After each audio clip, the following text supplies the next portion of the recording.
Jadi ini salah satu nubuatan tentang akan lahirnya Yesus dan ada kaitannya dengan pertanian. Ya.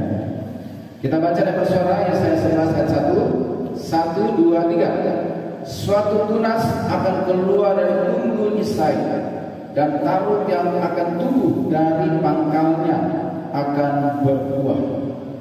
Ya, ini adalah nubuatan tentang kedatangan atau kelahiran Tuhan Yesus. Ya, Yesus itu diumpamakan seperti tunas yang akan keluar dari tunggul Isai. Isai itu bapaknya Daud. Makanya Yesus juga disebut anak Daud, anak Allah, anak manusia, anak Daud. Ya, jadi Yesus itu datang melalui satu bangsa namanya Israel, satu suku namanya Yehuda, satu keluarga, garis keturunan satu keluarga. Isai, Daud turun sampai lahirnya Yesus. Ya, nah Yesus ini diistilahkan dengan tunas yang keluar dari tunggul Isai. Ya, ini kan istilah pertanian. Tunggul itu adalah pohon yang sudah ditebang, masih tersisa atau tertinggal di dalam tanah gitu kan. Setelah ditebang, mungkin batangnya dipakai untuk pembangunan rumah dan lain sebagainya. Nah, tersisa tunggulnya. Biasanya tunggul ini tidak diharapkan lagi untuk hidup. Ya kan? Kalau mau tanam, biasanya tanam baru. Ya, tapi justru firman Tuhan katakan bahwa dari tunggul yang kelihatannya tidak ada harapan lagi, yang tidak diharapkan akan muncul kehidupan baru, justru dari situ akan keluar tunas. Ya, bahkan ada istilah tunggul. Ada, mari saya coba cari-cari di Google itu. Ada namanya tunggul punggur. Kalau ada daerah namanya punggur di sini ya. Tunggul punggur. Tunggul punggur itu artinya bekas tebangan pohon. Kalau tadi yang masih tersisa dalam tanah, ini yang yang tertinggal, yang sudah mati. Jadi misalnya kita tebang pohon, ada batang yang tidak tertanam, terletak di atas tanah, ya, yang mati, itu juga disebut tunggul punggur. Nah, Tuhan bilang juga dari situ akan keluar tunas. Ya, jadi saudara ini nggak salah jurusan. Jadi dulu waktu baru masuk, kalau ada penyesalan, oke lah, masih bisa diterima baru masuk, betul. Tapi kalau sekarang sudah semester 2, semester 4, semester 6 masih menyesal juga, karena ada di jurusan ini, harusnya tidak ada. Harus disyukuri, dijalani. Bisa saja seperti tunggul ini akan muncul tunas. Ya, sebuah harapan. Ya, nah, kemudian jadi ini artinya dari suatu keadaan yang tidak baik, yang tidak ada harapan, muncul harapan. Dari tunggul bekas pohon yang ditebang, kok bisa muncul tunas? Dari tunggul punggur yang sudah mati, bisa muncul tunas.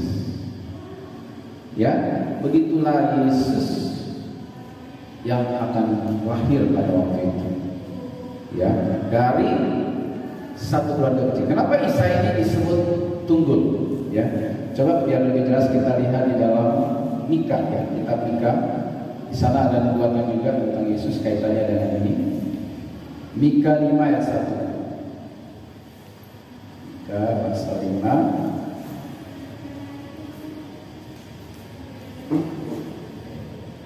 ayat 1. Kalau yang di handphone itu saudara bisa lihat di angka 2 ya. Yang judulnya adalah Raja Mesias dan Penyelamat Israel. Ya, saya bacakan untuk kita. Ini nubuatan tentang Yesus juga. Tetapi engkau, hai Bethlehem Efrata, hai yang terkecil di antara kaum-kaum Yehuda, daripadamu akan bangkit bagiku seorang yang akan memerintah Israel, yang permulaannya sudah sejak purbakala, sejak dahulu kala. Jadi Isai, ayahnya Daud, disebut tunggul. Kenapa? Karena Isai, Daud, termasuk yang akhirnya lahir Yesus, itu adalah kaum yang kecil dari kota kecil. bukan kota besar. Hai Bethlehem Efrata, yang terkecil di antara kaum-kaum Yehuda. Suku yang kecil, ya, kota yang kecil, tidak dianggap, ya, saudaraku. Tetapi justru dijadikan bahwa dari sana akan bangkit seorang yang akan menjadi pemimpin.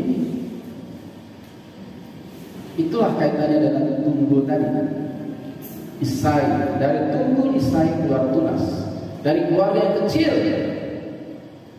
ya, dari keluarga sederhana, dari kampung yang sederhana, kota kecil, yang mungkin kalau sebut kampung itu, ibarat kampung kita di sini, kalau sebut kampung kita, di mana? Jarang didengar. Ya, kadang-kadang mungkin kampung kita jauh dari kota, untuk sampai ke sana harus naik speedboat, naik motor, jalan kaki lagi berjam-jam harus sampai. Ada kan yang begitu kan? Sehingga kita kadang-kadang merasa bahwa apakah aku bisa jadi pemimpin? Apakah aku akan berhasil? Dari kampung yang jauh dari kota, di balik gunung, tak ada sinyal. Kadang-kadang itu membuat kita minder, insecure, tidak percaya diri. Mungkinkah aku bisa jadi pemimpin?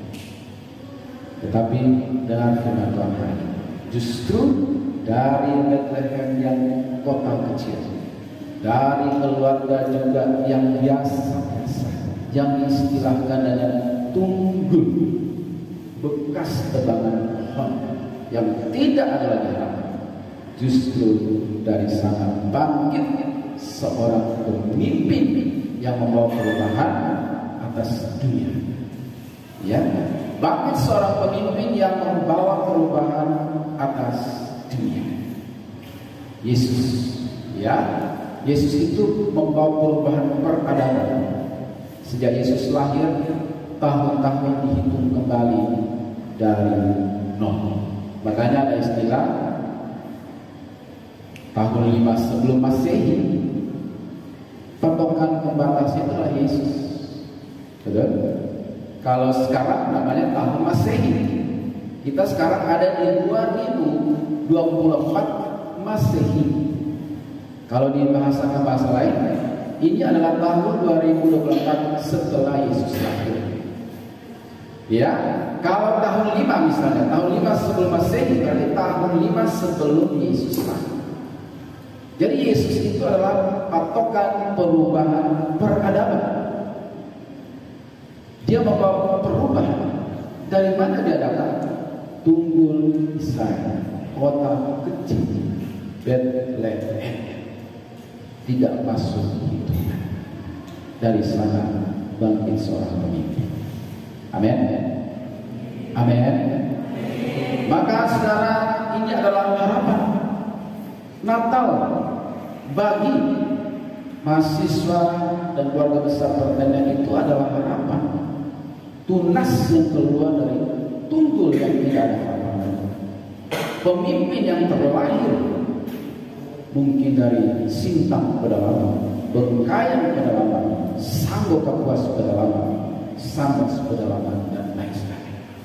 Saudara adalah pemimpin-pemimpin masa depan. Katakan amin. Jangan minder karena keluargamu tidak sekaya keluarga lain. Jangan minder karena keluargamu sering dihina di kampung, karena biasa-biasa saja. Mungkin keluarga kita dibilang tunggul di kampung kita, gak ada harapan, mana mungkin anak-anaknya itu bisa berhasil.